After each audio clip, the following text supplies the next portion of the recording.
Hello, everyone. I'm Elder Michael Hightower, host of Pass the Noise podcast. We thank you for joining us tonight on the Pass the Noise. We just have, open forum discussions about whatever topic we've happened to select or throw out. So, of course, I want to introduce first my co-host, Apostle T.B. Walker. Bring him in here. Apostle, how you doing this evening? I am fantastic. Ready for another live discussion.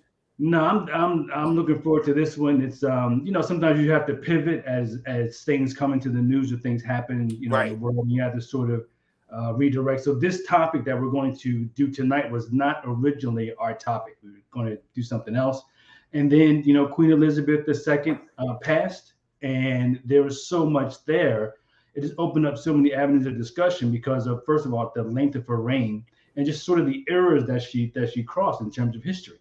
Right. Just a lot there in terms of, you name it, colonialism, racism, empire building, imperialism. I mean, just so much. And so we figured we talk about that. We talk about something that's happening in the world, because I think it's important to note that this doesn't just affect that time. Like, we like to put things in a time capsule and say, that was back then. The Right. things that happened up until her reign, and even now, as we're going to talk about tonight, will continue to affect us into the future. So it's not like you just stick it in some box and say this just happened there, and her reign doesn't have any further effect on humanity. That's just simply not true.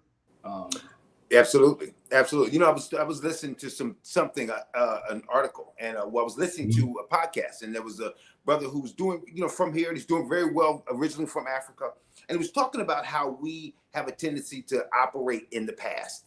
And and that was interesting.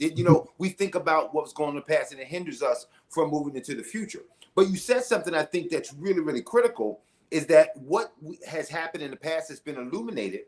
So much of that is still going on. So much of that is still affecting us now, and it's just being repackaged and renamed. So, where a lot of people look and say, well, that's over, and you really should get past that. We don't realize that it births little children that become other things. It's the same way that, slavery's over, but it birthed Jim Crow, and so you just kind of had a legalized, codified version. And so there's a lot to unpack there that I think that people look and say, man, this is an old lady who really was really sweet and nice, who died, and they're shocked by the backlash. But I think when we unpack it, we'll see that there's a lot of stuff there. Yeah, I mean, I think that when you see her, and this is often what happens when you see somebody, you look on their physical being, and like, she's a old lady. She's barely able to move and walk. She's harmless, and she's been harmless her whole life, however you define that.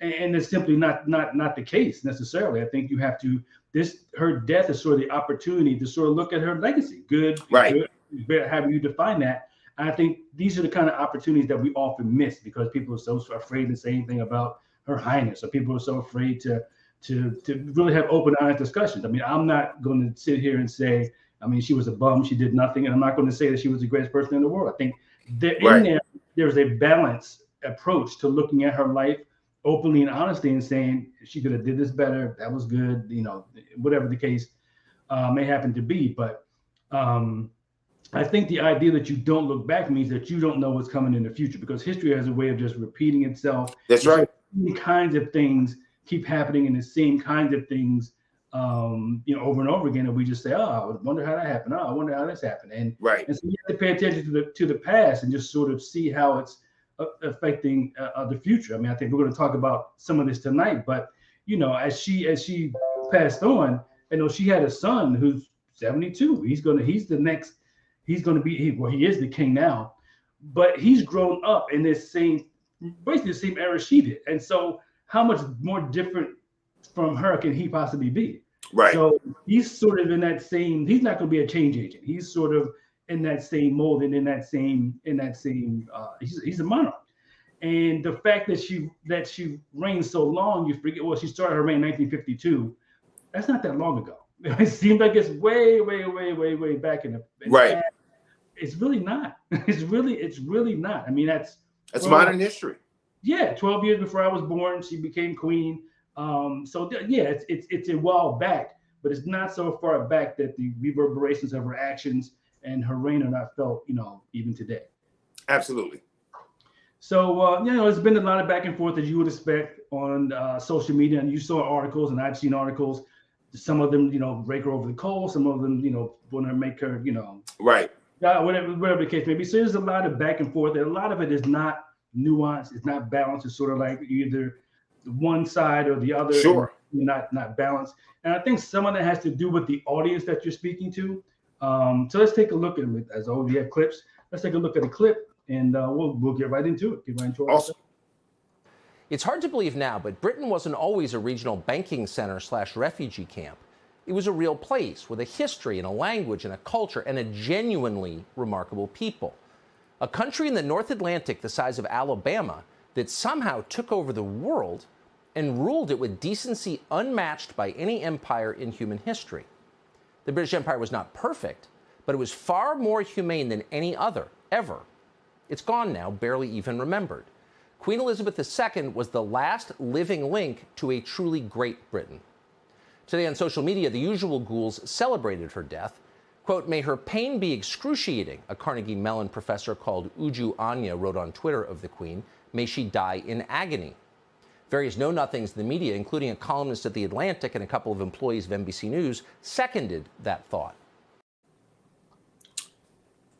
Yes. interesting. Yeah. So, because of our history with Britain, especially in this country, we do tend to romanticize the royal family and monarchies and whatnot. But he said some things. I know he's talking to a specific audience, it's a certain kind of person, and all that kind of good stuff. But the way that he describes it is like delusional. It's delusional. Britain just somehow just happened to take over was it magic? It was, just sprinkle some dust in the air. No, they built an empire through brute force, intimidation, taking other people's stuff. It's not a somehow, it's a how. This is how they did it. They did Sure. it. You build any empire. And so to pretend like you don't know how this came about, I think is disingenuous. I think it's dangerous. I think it's dangerously disingenuous because you're giving the impression that somehow everything they did was good and we're just going to ignore everything else. Yeah, I mean it's definitely disingenuous, but I think I think the danger is in that the fact that it's real thinking. This real thinking is the thinking in, well, you know what? I mean, I would imagine in England as it is in America, there's such a great PR campaign that has gone on that we use not only in other areas of our lives, but also in the way that we interpret history. When you get to a point where children all over this country are going to hear about, Magellan. They're going to raise their hand and say, who circumnavigated the globe and who discovered this? And but in those same books, they'll say, and he put his flag on the beach and discovered that there were natives there. And nobody will look and say, how can you discover a place where people are already there? And so when we look at, every Thanksgiving, there are people who are going to have tears down their eyes in the same way as they look and forget that there were natives displaced. And I think the very same thing happens with Tucker, is that's the voice of imperialism. It's not dead. That's the voice of colonialism that said we did a solid for those savages, for those natives. Where would they be if we had not come to their shores and given them what only we could give them? There's a hint that, there's an current of racism there that is the voice of imperialism. We look at going and conquering the West. We never think about the number of nations that were there thousands of years before they ever got there, and somehow they were savages. Somehow we look at the Alamo and we forget, like, you're on somebody else's land. No, we look at that as great old Texas. That the thing that Tucker is talking about in England, our history starts there. So our voice of imperialism and colonialism and the colonization came from this very same heart, which was England. Now, it's before her time, but she's also a woman of her time. It's before her time, but it's still part of her line. Like Absolutely. her origins start with them. Yes. The people who went and took the land and murdered people and did all that kind of set of colonies here, there, and everywhere. She's part of that lineage. I mean, but what if she says, but I didn't take the land? India was already conquered. Africa, Kenya, many of these nations in Africa they were part of my inheritance in 1952. Is she then complicit? Is she in involved, in what we would look at as crimes that came before her? Is she innocent there? And what do you say to the woman who says, "I hope you die in excruciating agony"? So that's no. That's too far. That's too far. Listen, whatever you think of her, we don't wish people to die in the street. I mean, that's not helpful, and it doesn't Right. it doesn't help the conversation about who she was and what she did. It just Right. Now you're just making her out to be, again, some evil witch who just did, spread evil across the place and did all this stuff. It's not helpful. It's not helpful, because when you're examining history, you have to look at the good and the bad and say Absolutely. it was true. Right? We're trying to get to what's true, not what's good or bad. I mean, she did it or she didn't do it. She said it or she didn't say it. Right. Now, to your earlier question, no, she didn't take the things, but she kept them, and she knew they weren't hers. She knew they weren't hers. You don't build, empires by serving tea and crumpets. You take people's stuff. You demand. You're like, this land is ours. Oh, you're gonna fight us? Bring in the gunships, bring in the soldiers, and you take it, and you take it by force. And you look at all the places where they colonized: the Caribbean, Africa, this country, Canada. I mean, the far and wide. I mean, there's a saying. We're gonna look at some stuff later. The sun never set on the British Empire. That's right. Because they had stuff in every time zone. There was no time zone where the sun was shining, where the British Empire did not have roots or a stronghold there. Right. You can't keep people in that sort of state by being nice. I mean, part of what you have to do, if you're going to do that, is you have to suppress rebellion. I mean, essentially, a monarch is a gangster of sorts. Like, I have to keep people scared to death to do anything against me. Yeah, well, you know what? I mean, I think because we've kind of glamorized England and we glamorized the British system, we do forget that it's a system we broke away from, right? I mean, as we look at it, as we hail it, as we cry over it, we recognize that monarchies in the earth have been tyrannical, and that it is a certain gangster position that's in the earth that democracies move away from for a reason, because they do by force their will upon other people. As you look at the sun, rising and setting and never setting on the English Empire, that wasn't by the will of those people that where that flag was planted. No. That wasn't by the will of those people whose languages were taken away and abolished, and whose rituals and ways were absolutely told that they were wrong and they must take on this. And I think that one of the crimes that's there for the Queen was exactly what you said. It's her silence. There's some crimes that are about what you didn't say, what you didn't do. I mean, though it was given to me, once there's knowledge of it that it's not mine, I'm obligated to move in that direction. And she simply did not. Though she presided over the ending and the independence of some of those places, it was a little too late. No, I agree with that, and I think when you once you're in that system, once you're in a you are the monarch and you decide what goes. I think it's very difficult to sort of break out of that and get to the point where you can say it's wrong because you're putting your reign in jeopardy. Essentially, you're saying we're not perfect. we don't know anything. We're not all powerful. We're not all knowing. Right. You're diminishing yourself in a way that I think is counterintuitive to the big crown on your head. I mean, I can feel the crown. It's 5 pounds. So the crown on my head is telling me I can't apologize. I'm not apologizing for what they did. I mean, we are who we are. And I think you sort of go with we are who we are sort of thing. And then you in a delusional fashion, you go to, oh, well, we did so much good. We civilized it. Right. We brought them this, we brought them that. But you don't mention the diseases you brought them, just the other stuff, the good stuff. We got some comments. Let's get to them. Sean Fader says, I wonder if she viewed anything wrong. They tried to do their duty by showing up to pass out food, etc., but didn't fix the problem. Well, I mean, one of the things about the Queen Elizabeth that I think has been lauded is that she was a globetrotter. They talked about the number of times she went around the world. So she would have seen so much of this. Obviously, I agree. There are things that are going to be set up, for the head of state. She's not going to see everything, but she's going to see enough to know second-class citizenry. And as a woman of her time, I would imagine she didn't see it as anything wrong. Here's the thing. That's a problem. That's a problem. Mm-hmm. That's inherently a problem. I'm sure, there's many people who have done things in their time who did not think it was wrong at the time, didn't think it was a problem. But we don't look at it that way.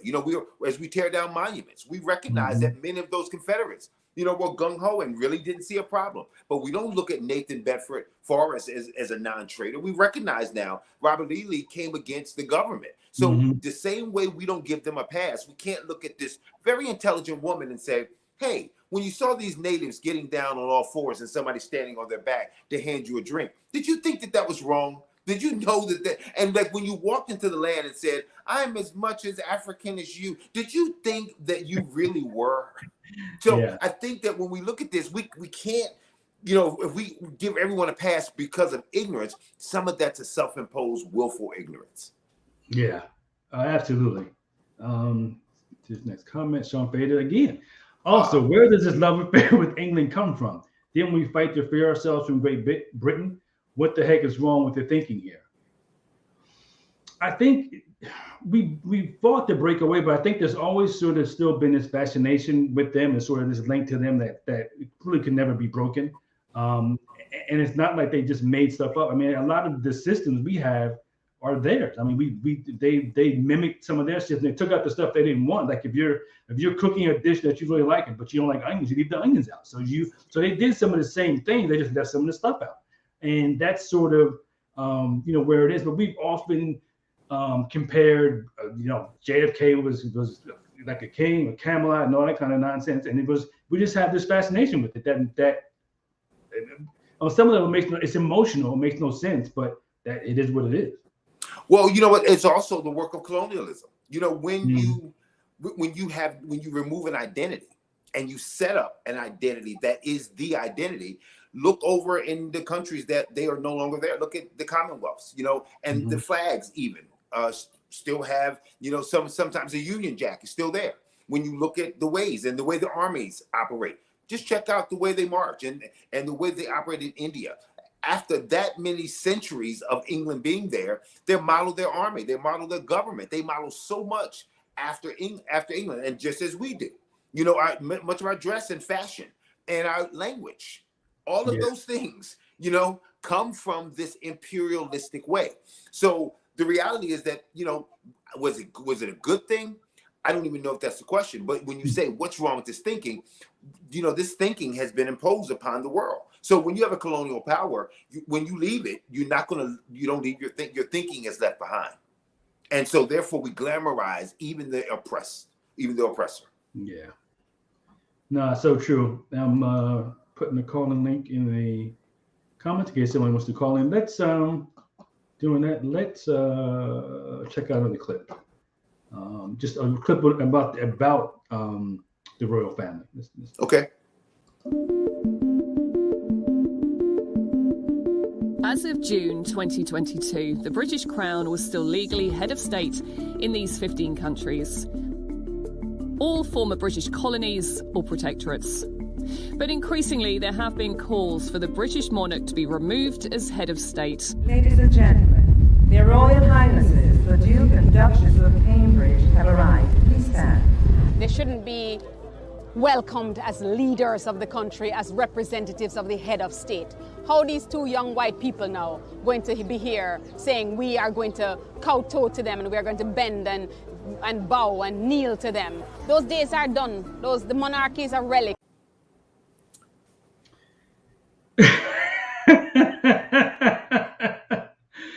Yeah, I mean, I think you're going to see that more and more sort of starting to happen now as we move into a somewhat different era. I don't think it's going to change anytime soon, but I think people sort of, again, now's the time to have a conversation about what is exactly, why are we under a monarchy? Right. And it's kind of, when you think about it, it's amazing that she was still the head of, now the king is, the head of state in 15 different countries, the technical head of state. That they don't run the country, but including Canada and New Zealand. I mean, that's how far and wide their reach was, and how their tentacles were so deep that even today they have. And if you went to these countries, you would see vestiges of, like, to your point, colonialism. And that they did and didn't do and left behind. I mean, I think one of the features of colonialism is you go, you pillage, you plunder, you're doing it for profit. So you get everything out that you can. Then whatever happens after that is what happens after that. The country collapses, then it's like, well, collapse, but I got my stuff out. Right. So I think you have sort of this where it's always taking and never really giving. Not anything that the people want, just what you think they need. Sure. You know what I mean? What you're finding out, I think what's being shown there is that it's over. You know, I mean, we're seeing, with the death of the Queen, and when you look at, I think that was Prince William who was there. His wife. Listen, they didn't do anything wrong. They didn't hurt anybody. I get where the sister's coming from, though, that this is over. Like, I mean, even the pageantry. Well, we really aren't ruling here, but we still have the pageantry. Take the pageantry home. Like, cut it out. It's over. And I think that as we look at, the death of the Queen, it's meant for us to not only look and say, she may have been a really, really nice lady, but we really gives us a look at the legacy here. And the legacy isn't a grandmother only. That's there too. The legacy isn't a nice, sweet lady who really loved her country, which is there too. She helped this country through World War II just by her staunch, courage. That's true. But the other part is true, that she never lifted a finger to stop anything. She waited for time to do what she could have been at least a voice for. And she was a voice for keeping things status quo. And that's something that's also part of her legacy. Yeah. No, that's got to be addressed. And I think one of the things that happens is we often confuse someone who's led a fascinating or interesting life with them being good. So the fact that her brain spans so long, and she met JFK, and she met John Eisenhower, and she met with Winston Churchill, was one of her prime ministers, and she was queen when the first female British prime minister took. And so all these different things, you're like, and because she executed the office of the queen well, we think, oh, she must have been good, because you confuse her doing the duties of a monarch with being good. And I think one had nothing to do with the other. It means she was a good queen, but a good queen doesn't mean that you're a good person, or that even that you're doing the right thing. It doesn't mean you're executing the office of the queen the way it's designed to be executed. Absolutely. And that when we get down to it, at the end of the day, she may be, a good person. I mean, listen, only God is the one who will ultimately judge her, right? But from a human standpoint, I think that we're not going to end up with she's a good person or a bad person. We're just simply going to end up with truth that, listen, this was also part of the legacy. Once the band stopped, let's not forget Rhodesia. Once everything is over, let's not forget the damage of colonialism. And when we look at, these countries, they're suffering right now because of, hundreds of years of rule, and then we're going. And we're almost going to punish you by not leaving you any help in getting to the next place. Yeah, I mean, that's it. That's kind of what happened in America, right? There you go. 40 acres and a mule that we didn't give you, but you hit the road after no years of training. Nothing. I mean, basically now you make it, well, whatever, you got to make it on your own now. So, I mean, I think that colonialism and slavery and those kind of things have some of the same features, which is I use you up until I no longer have a use for you. For whatever reason, the thing ends, and then it's like, oh, it's over, and I move on to the next thing. Because as a monarch, I still have all the riches and wealth of a monarch. Right. Your success or failure as a country doesn't affect me at all. Like I'm protected from the things that affect you every day. So I don't really care that much about, what happens in Rhodesia, what happens in Rwanda, what happens in all these places that used to be British colonies. I don't care. We got the diamonds. I mean, what do you want me to do? I mean, we got the diamonds already. We took the stuff out already. So we don't really need to do anything else in order to feel like, we tried to help. We tried to show them the right way. We tried to show them this. They just wouldn't listen. They wouldn't follow our lead. And I think, but in some cases, I think that they did follow their lead. I mean, when you look at some of the dictators, especially in Africa, they acted like monarchs. Absolutely. they looked at their colonial masters and said, "This is how I'm going to do the same thing. Absolutely, to be like they are." And so when you leave a place and you leave that kind of power vacuum, then you're going to get strong men and thugs and other sorts of people just by nature. Absolutely. And when you have a intellectual gap like you have, it's impossible to make it, you make it impossible for anyone to move into management, and then you leave them to manage a corporation. Mm-hmm. You make it impossible for them to have any political power. Then you leave and say, now, you know what? Tomorrow you're a diplomat, even though you haven't been allowed to have it. Mm-hmm. Not because you don't have the intellect, you've just never been allowed to have. So we wonder why Africa, in so many countries in Africa, seem like they're 30, 40 years behind. That's a product of colonialism. So much of what you see in this country, so much what you're going to see all around the world, and many of those colonies, Aborigines, the Aboriginals in Australia. So much of that comes, some of the why aren't they at this level? What's going on? I'll tell you what's going on. Hundreds and hundreds of years of oppression, and hundreds of years of silence. Yeah. Even to our great monarch here, who has just died, and with a wonderful celebration of her life, we also have to remember her silence. Yeah. We do, and I mean, silence is a powerful thing, because silence can definitely indicate, all right, I'm fine with everything that's happened. Like, if you don't say you're not, then why would I think that you are? But that does bring up an interesting question, which is, can a monarch help be anything else but what a monarch is? I'm just reminded of, and I actually think I have it here, reminded of this verse, or these series of verses in 1 Samuel about kings. And I just put it up here.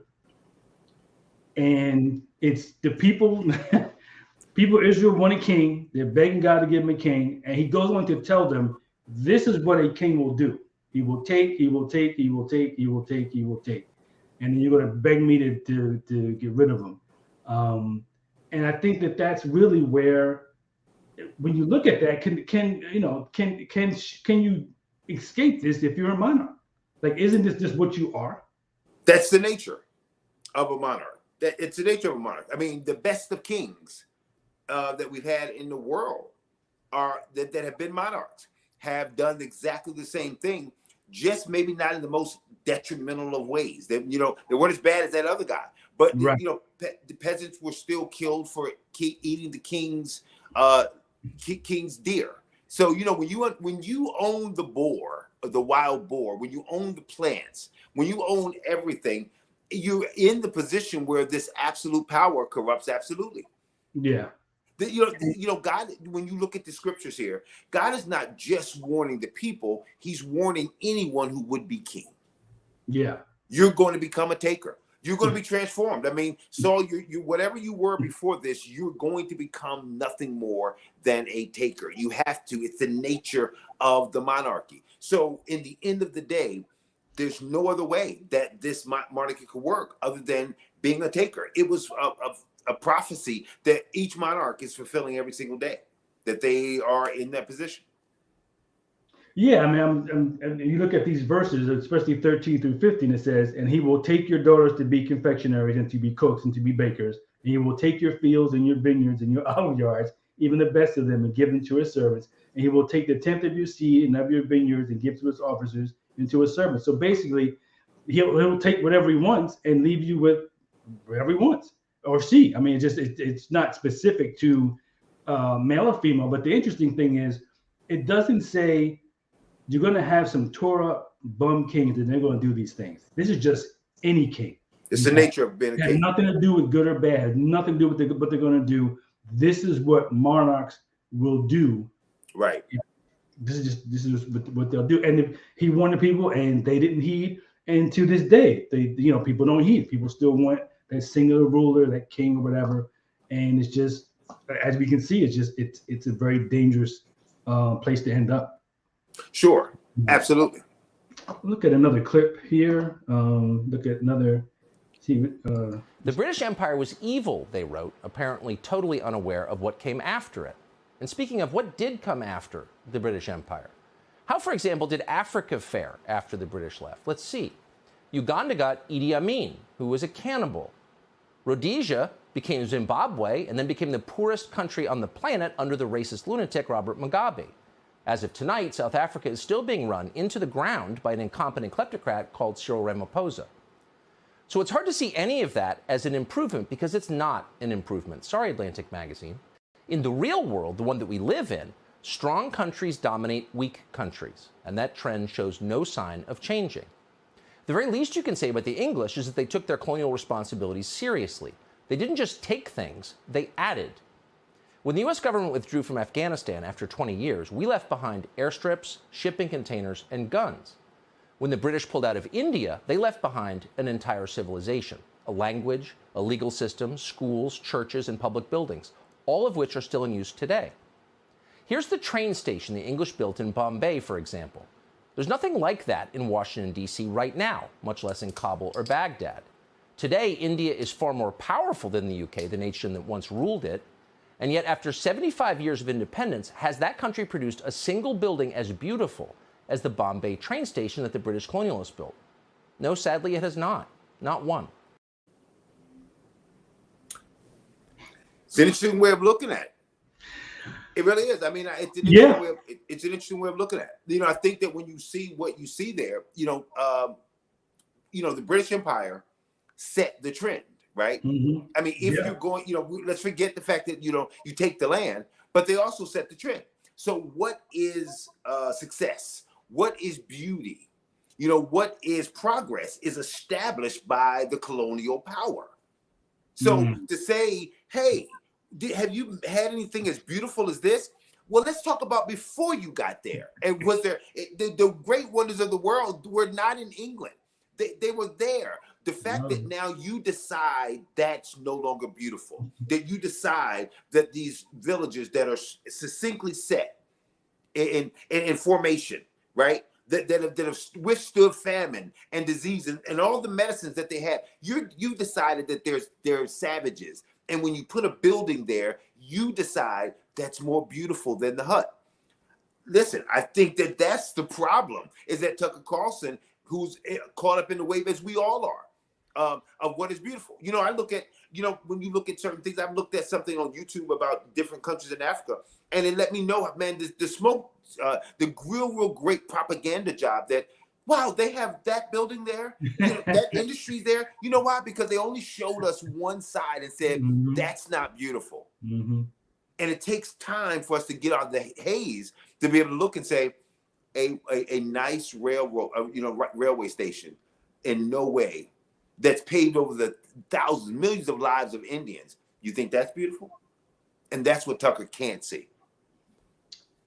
I mean, pyramids. Yeah. The ancient temples. Hanging guard to Babylon. Really? I mean, they do this all day. It's like, what are you talking about? Like, they were building architecture we can't duplicate. Like, right now, today, there was a show on, I think it's still on, where a guy tried to build ancient things using the same things they were used, and he couldn't do it. He's like, and I got to pull out the power saw. Because I can't do this. I don't know how they did it. Couldn't rebuild it, couldn't duplicate the Taj Mahal. Still can't do it. Right. And so, it's almost like it's willful ignorance. To suggest that, well, for one thing, to say that something is not evil because what came after is also evil is just nonsense. It's not even a good argument. It's nonsense. Right. Well, we left and then the place got worse. It's like, okay, so that means what you did was good. Right. I mean, that's through it's a false argument. It's through the eyes they of give you a false choice. Right. Like, why couldn't you go there and do good if you were going to do anything? Like, you can't say we were good because what we left behind was bad. What you left behind was a vacuum in a country that you had pillaged. That's what you left behind. And so when you left behind pillages and pillaged country and poverty and all that kind of stuff, people are going to scramble. People are going to do whatever they have to do to try to survive. You did that. Right. Like, you can't just wash your hands and say, I don't know what that, man, that's people you say, I told you when we left, they're going to tear the place up. Like, you did that. Right. You did that. And all these places that they went, people were doing fine before they got there. There was the Native Americans were having no issues. Right. Here in this country. Right. They weren't calling they didn't send out any kites to say, listen, somebody come and rescue us from our civilization. We want smallpox, please. Please. Smallpox and what else did they bring? Smallpox and other stuff, because they had, just think about different parts of the world have different climates and different animals and different this. Right. and different diseases. So they exposed them to a bunch of different diseases, and that's what happened. But you don't hear about that. And I think that that's, the thing is, again, he's speaking to his audience. He knows what his audience is. He knows who his audience is, and it's not scary. But the thing is, like, there are people like, amen, and like, yeah, they see what they got 80 of me, and they got this guy, It's like, yeah, but they didn't get them by magic. I mean, Right. the circumstances and they were left with sort of led to some of this. Well, that's the same argument that people use, with slavery. Listen, you're blessed that your ancestors were brought here as slaves, because if they weren't, you would have got. Listen, your ancestors got here, but they didn't have to get here in chains. So I mean, if there was a way that the Irish could get here without being chained up at the bottom of a boat, then I'd like to get here that same way as well. To be able to say we could be blessed the same way that the Czechs were blessed to come here on that little passage, on that little boat. They didn't have to get forced here. So the idea, it's really this false narrative where I think that people are trying to avoid the confrontation with history. Because that's really what it is. There's no confrontation with her. We really have, when she dies, she is a part of history, and we really have to now confront history. And what we generally do is revise it. Let's edit it, because we don't want to face that part. And we're seeing the same thing here with we did a show on CRT and things of that nature, where the fullness of history is they don't want people. There are some people, I'm not going to say all people. There are some people who do not want the fullness of history taught, right? Because listen, the fullness of history can be painful.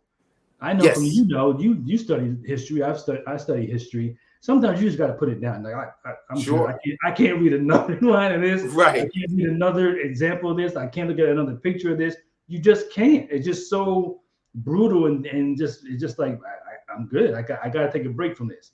That's history, though. I mean, that's the truth. And until we're willing to face it and say, yeah, I can only look at this for an hour, but I got to look at it and I got to acknowledge that this is actually what happened, and we got to do that. But I think that the people, especially someone asked earlier, why we have this love affair with England. I think we see ourselves through them. Like we live vicariously through their monarchies and say, oh, wouldn't it be nice if we had that? It wouldn't be nice if we had this. But we live through them, and we see ourselves through the eyes of the colonizer and not the eyes of the people who colonized. Mostly because that's the way that it's presented. Like the colonizers are good. I mean, they traveled all that way and took them, all this food and all this other stuff. And look what they brought. And like you said, the train station, all the millions of people that were brutalized, all the land you stole, all the havoc you wreaked. And your answer is, will they build a beautiful train station? Right.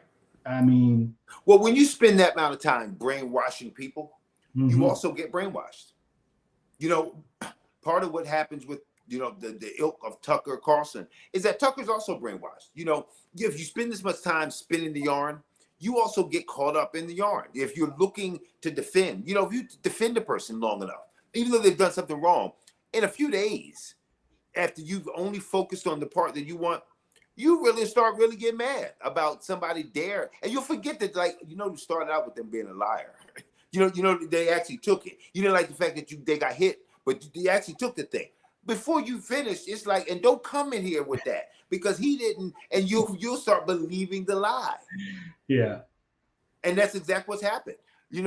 Tucker started to really, but I think Tucker's not just pandering to an audience. Tucker is, he's the Pied Piper because he actually believes that these ideas of supremacy and that we've really done more good than harm. If you weigh us up, you'll really see that we're really better for you than we've been, against you. And I think he honestly believes it. Very much like a slave master would look and say, haven't I been good to you? Other than just keeping you here and forcing you, I didn't beat you. I allowed mine to actually read. Right. Now, you can actually look at that and say, who else is letting you read? Right. Who else is giving you Sundays off like that? And you can forget, but you have every day, you read whatever you want and you're free. And we can forget that the freedom is the main thing. Yeah. And I think to your point, when I say he's speaking to his audience, he is his audience. Like he's He part is of his his audience. He's audience. part of his own audience for sure. He's drank that same Kool-Aid, and to Yes. your point, he's speaking in some ways to himself. I know he believes that. He believes that they're better off. He believes that the Queen was a good person, and that Right. British Empire did more harm than good, but somehow was benign, and those things don't even. I mean, benign and empire don't even belong in the same sense. I mean, Right. by the definition of how you build an empire, it can be benign. It can. And, there's got to be an honesty about that. You would think, but apparently not. We have some more comments. Sean Fader says this is white supremacist propaganda at its best. Sure. Absolutely. Absolutely. Cloaked in its own sense of righteousness. Mm-hmm. But also ignorance. I mean, the truth of the matter is, I don't think that, the people that are listening to Tucker Carlson, listening to this kind of rhetoric, actually have ever seen the other side. I honestly don't. Right. I think that very much like the Queen probably didn't see much of the other side, and was willing, even if you do, to edit it in your own head. Mm-hmm. That's probably an aberration. That's one thing right there. But again, when you see a railway station, coming down the tracks in India, where there was none, where there were just nothing but trees and elephants, when you come from your land, you're looking and saying, hey, that's progress. And you don't know the number. It doesn't really matter the number of people that died to build the railroad. You just kind of look and say, they didn't have a railroad before we got here. And that's progress in the Western mentality. Some of it is our mentality. No matter how many it takes, how many people does it take to get that done? We're willing to allow a certain amount of people to die for what we consider to be progress. Yeah. And it's progress of the sorts, but it's not real progress. Right. Absolutely. Yeah. Chavez says there will surely be many attempts to whitewash the Queen's reign. Sure. I mean, absolutely. Yeah. And it's some of it's already started because listen, I mean, she's a little old lady. Who could she possibly be hurting and all that kind of good stuff. And again, some of it is she's been in the public eye for so long. If you didn't think ill of her, 2 months ago or 2 years ago, why would you now? I mean, nothing. I mean, the only thing that's changed is she died. I mean, other than that, her life is just continue on the same sort of trajectory. Another comment from Clarice. I don't know how much of the Crown is true. However, many times they said she was not in touch with the real world. That's probably true. A monarch cannot be in touch with the real world because a monarch doesn't do or create anything, right? They have everything done for them. I don't cook, I don't clean, I don't plant, I don't water, I don't flower. And this is like the photo op, I'm just playing. But everything is done for me. I saw a story today where there's a flap about Charles, the house he lives in now. All the servants might lose their job, all the employees, they call them, might lose their jobs. It says up to 100. Now, keep in mind, it's just him and his wife. I don't know why you need 100 employees unless they do everything. You do nothing. They do everything for you. That's the life. He's lived a pampered life for 72 years. He doesn't know anything else. So as king, he's not going to know anything else other than a pampered life. There's no way to break away from that sort of thing. If you're pampered, then you're going to act pampered. And I think that's sort of, reflective of him. He's not going to be a change agent. Maybe one of his sons, well, who knows? But he's not going to be the one that sort of changes the nature of the monarchy because he's part of the old school. Absolutely. 100 up to 100. That means if you have up to 100 people going to lose their jobs, that means there's more than 100. So what are you doing? What that means like nothing. You're not doing anything. You got a person put your boots on. Except giving orders. You possibly, you're going to see the world through those eyes. The idea of not being in touch is like an understatement because when you go and people are serving you, you will never think they shouldn't have to do this because they're doing that. That's not the real world. In the real world, you don't have a footman. Like, the average person, in the real world, if you got 2 people working for you, that's a big deal. Over 100. So there's no way that she could be in touch with the real world. And I think that, going back to Chavez's question, the comment about whitewashing, I don't think that we really. I think that there's going to be. The legacy's already been whitewashed. I think what you're going to see is a suppression of anything else being exposed. I think you'll see people coming out of the woodworks to fight those people who had before were very silent, that, Mm-hmm. you know, who are now saying, okay, we're talking about celebration. This is not the one to celebrate. I think there is where you're going to see people now trying to suppress those voices of people who are refusing the whitewash, at least in their sphere of influence.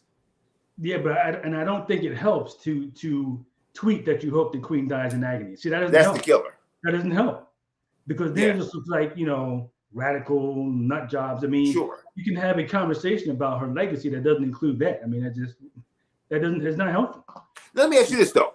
Mhm. What if that was Hitler? Like, what if Hitler died and a Jewish person said, I hope he dies in hell, and he dies in agony. Would you think would you see it the same?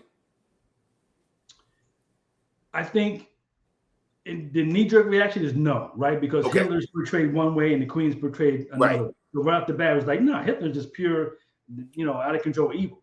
But if you think about it, you would say it's the same. How is it different?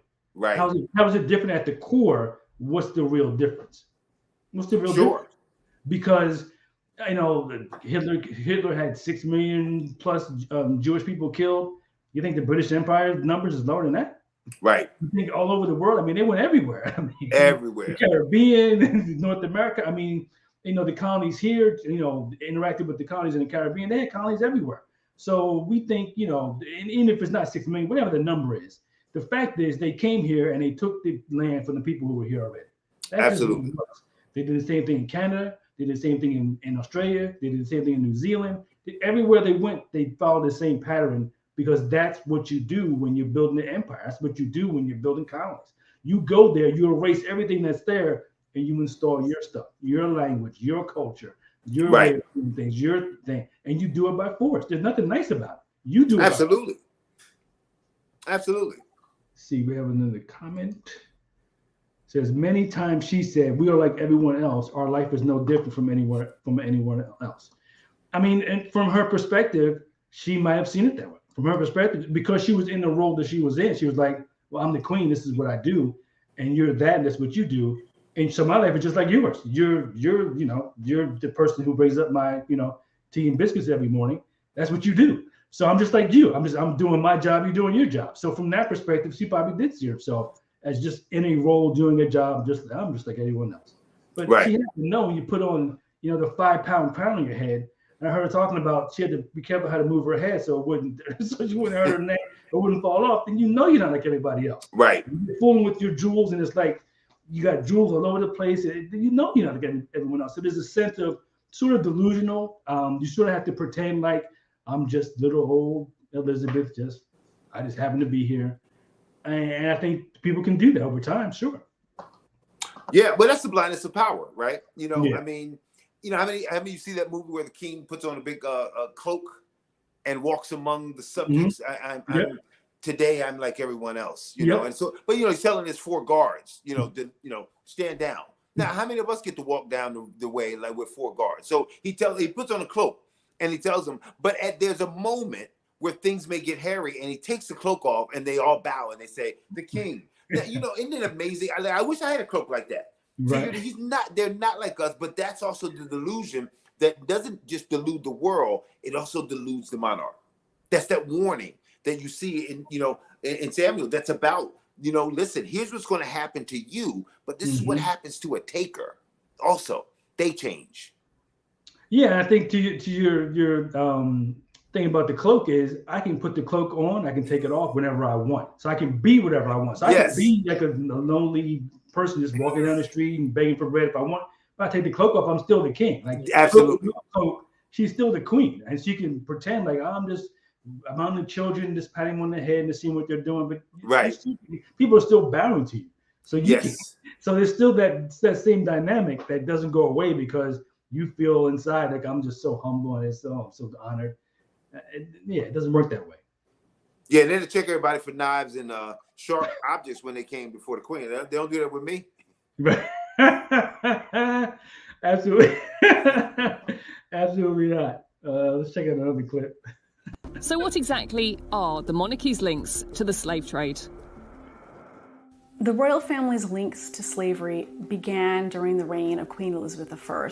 the crown and the royal family was deeply involved in the slave trade and making money off the slave trade. Charles II granted a charter to the Royal Adventurers originally, and they were then reconstituted as the Royal African Company to deal directly in enslaved Africans and to sell them in the New World, but primarily to the colonies in the Caribbean and mainland North America. So they are making it very clear that the royal family is involved, that the royal family supports the slave trade, and that actually because the royal family supports it, this is a good investment. This is a safe investment. This was seen as the way to build an empire, but also as a way to convert Africans to Christianity. That was the primary argument that was made at the time. So the crown saw itself as a civilizing, Christianizing force. Yeah, I mean, you got to do something so you can sleep at night. You can soothe your conscience and make you feel like this is a good work, when clearly it's not. And you see how far it goes back. And so the wealth that she has, I mean, right now they're collectively, she's dead, but the family's worth billions and tens of billions of dollars. That all stemmed from this time period. Right. They don't have generational wealth. They have perpetual wealth. Like their entire family's already taken care of with trust and this and that thing. Right. The sovereign fund and this fund and that fund. It's so much, but it's all built off of that. All that stuff came from the slave trade and colonialism. Right. You go to the place and you take their stuff, you take their gold, you take their diamonds, and you keep them for yourself, and you build wealth like that. And so their wealth has been passed down through their entire to their entire generation. Now to Charles and both of his sons have an endowment, which basically it's an endowment again, right. Worth tens of millions of dollars. That's perpetual wealth built on the backs of other people's labor. Like at the end, monarchs don't build anything. They just take stuff. Except armies, they build armies. But they generally just take stuff. They take your stuff. They take your people, they make them work for you. But in the end, they don't build stuff. They don't make stuff. They're just consumers of your stuff. And I think, one of the things that brings the delusion is that, when you look at that, 1653 and 1803 and all those numbers, people look at that. And I was sure there are people who say, but that was in the past. That doesn't really, really matter. Well, that anger that you hear from some of those people is that there's so much of that they're still feeling the fallout from, and that, we may not experience it, but there are many people that are experiencing the fallout, and we don't see it, because it's not out in the forefront. But when you hear these angry voices, they're not people that, are looking and saying, hey, that was happening in 1803. There are people who are looking and saying, you know what, this happened with my mother or my grandfather. I watched them under this colonial period. In our modern history, I've seen this happen. So I don't see this as a celebratory moment simply because it's better than it was in 1803. It's not like it is in their lives. Right. Yeah. We have a question. Let's see. William makes this question. Is the point here to discredit the Queen? Why are we? No, I think the point, I don't think the point is to discredit the Queen.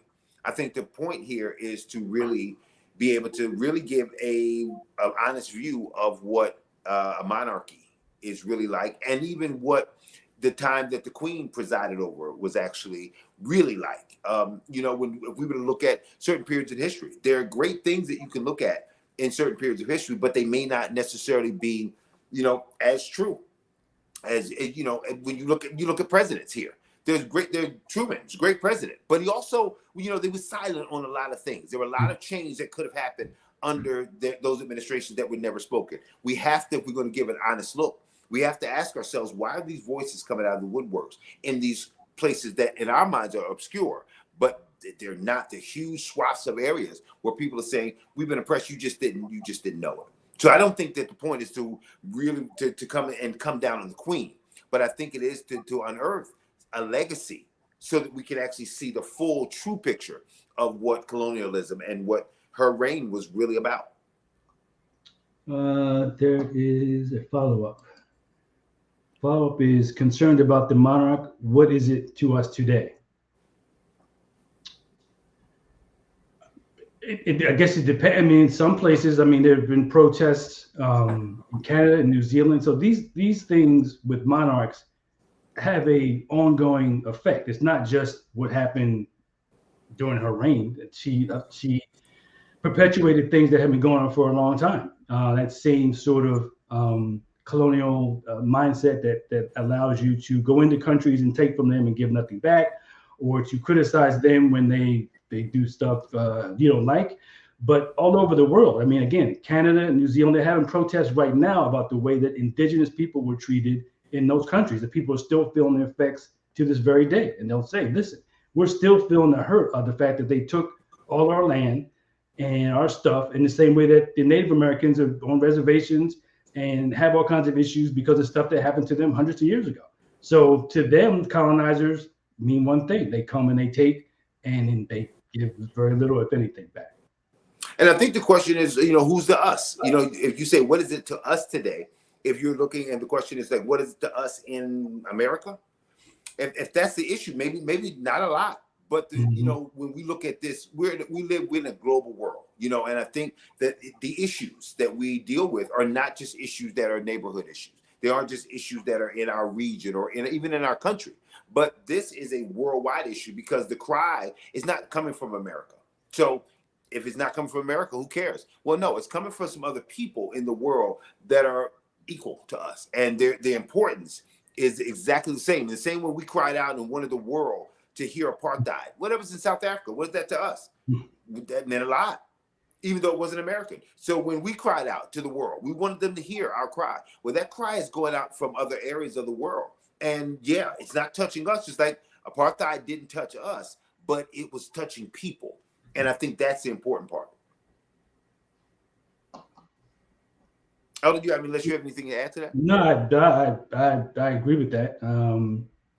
No, I agree. Like I said, there are protests going on. People asking for reparations, right, for the way they were treated and for the things that were taken from them. So to them, it has a daily effect on them. Not so much if you live in this country necessarily, but we still feel the effects of slavery in this country in a lot of different ways. So things that happened in the past, even if it happened, people we don't know, still can have a trickle down effect. And it's just good to know history. It's good to understand this is what these people meant to the world. This is what they did. This is what they didn't do. This is this is what's happening. I think when you turn a blind eye to history or pretend that it couldn't happen again, that's when it happens again. So listen to the commentary that you see, and you can see the mindset is still alive. Yeah. Right. The mindset is we listen to what's going on.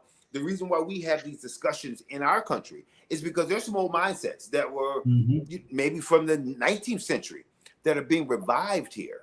There's some old mindsets of supremacy that you might not have seen, since the early days of the 20th century with the Klan that are being revived here. So the guys with the pointy hat that look so corny are being revived here. They may have better uniforms now, but they're coming back. So the idea that like nobody's going to do that again, what does that matter?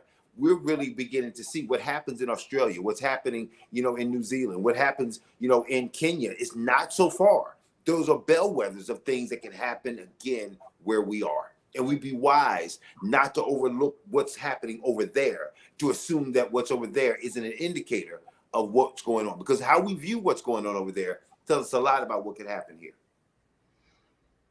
Yeah, absolutely. And on that note, we are just about out of time. We got just a little under a minute left. Yeah, I'll be interested to see what happens with Charles and his sons and sort of where they go from here. I mean, obviously he's going to be different from his mother. I don't think too much different, but it'd be interesting to see how he reigns and how the world reacts to the things that he does. It'd be interesting. Sure. I mean, listen, he's the head of state. He doesn't have the power, obviously the complete power. Parliament is going to make this decision, sure. But they know he does have a pulpit. He does have a place where he can speak, and I hope he'll begin to speak. And he does lead, and so hopefully he'll lead in a way that his mother really did some great things, but there were some things she didn't do, and it's really not about what she did. This, for me, is really about what she didn't say. Yeah, totally agree. Listen, we're out of time. enjoyed this conversation. Absolutely. It's really good, real interesting. So thanks for everyone who joined and watched, and thanks for everyone who made comments. We appreciate the comments. We're here to have a conversation. So we love to see comments and hear from people who are listening for sure. So hopefully you'll come back next week, 7 o'clock, and we'll have another topic and we'll get into another great conversation. Awesome. All right. Good night, everyone. Good night, everybody.